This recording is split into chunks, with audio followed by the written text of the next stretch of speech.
আসসালামু আলাইকুম রহমতুল্লাহ।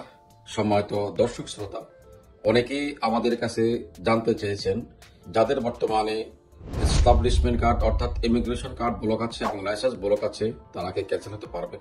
সম্মানিত ভাইরা, আপনারা অনেকেই জানেন ইতিমধ্যে দুবাই গভর্নমেন্ট যে সকল পকেট লাইসেন্স আছে এগুলোকে ডাবল লাইসেন্স উল্লেখ করে প্রায় সকল লাইসেন্সগুলো তারা ব্লক করে দিয়েছে।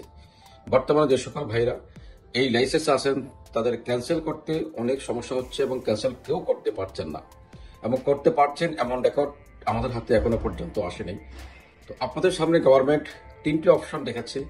প্রথম অপশনটি হলো, যদি আপনার এস্টাবলিশমেন্ট কার্ড ব্লক থাকে সেক্ষেত্রে আপনি দুবার সেন্ট্রাল জেল যেটা আছে আবিরে যাবেন, সেখানে গিয়ে আপনি আউটপাস নিয়ে আপনি দেশে চলে যাবেন উইদাউট ফান্ড পে করে।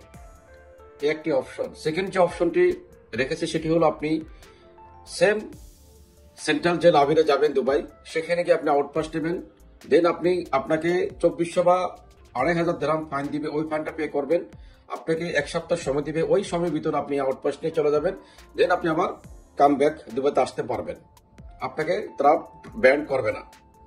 তৃতীয় যে অপশনটি তারা খোলা রেখেছে সেটি হলো, আপনাকে দীর্ঘ একটা লিস্ট ধরাই দিবে, যেমন আপনাকে company bank account, WPS clear, tax, corporate tax, VAT, genuine ইজারি, দেওয়া বিল ইত্যাদি, এই সকল বিষয়গুলি পরিপূর্ণ করে যদি আপনি নিয়ে যেতে পারেন সেক্ষেত্রে তারা আপনার এস্টাবলিশমেন্ট কার্ডটি ওপেন করে দিবে। অন্যথায় তারা আর কোনো অপশন খোলা রাখে নেই। সুতরাং আপনি এক্ষেত্রে যদি আপনার এস্টাবলিশমেন্ট কার্ডটি ওপেন করতে চান, আপনার হাতে আর কোনো অপশন তারা খোলা রাখে নেই। আপনি অবশ্যই যে তিনটি কথা আমরা বলেছি এইগুলো ফলো করে আপনি আপনার কাজটি সম্পন্ন করতে পারবেন। আপনারা এই সংক্রান্ত বিষয়ে আরো বিস্তারিত তথ্য জানার জন্য আমাদের দেওয়া স্ক্রিন নম্বরে যোগাযোগ করতে পারেন। আমাদের দেওয়া স্ক্রিন নম্বর হলো 05543730083। ধন্যবাদ সকলকে।